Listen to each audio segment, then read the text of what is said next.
អាឡូអាឡូអំភោប្រលឹងស្នេហ៍ស្នងមានការវៃបង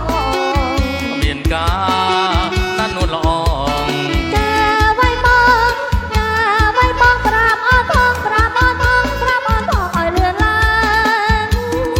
គឺរឿងស្នេហ៍យើងណាប្រលឹងអាឡូបងជួលផ្ទះបានហើយតែយើ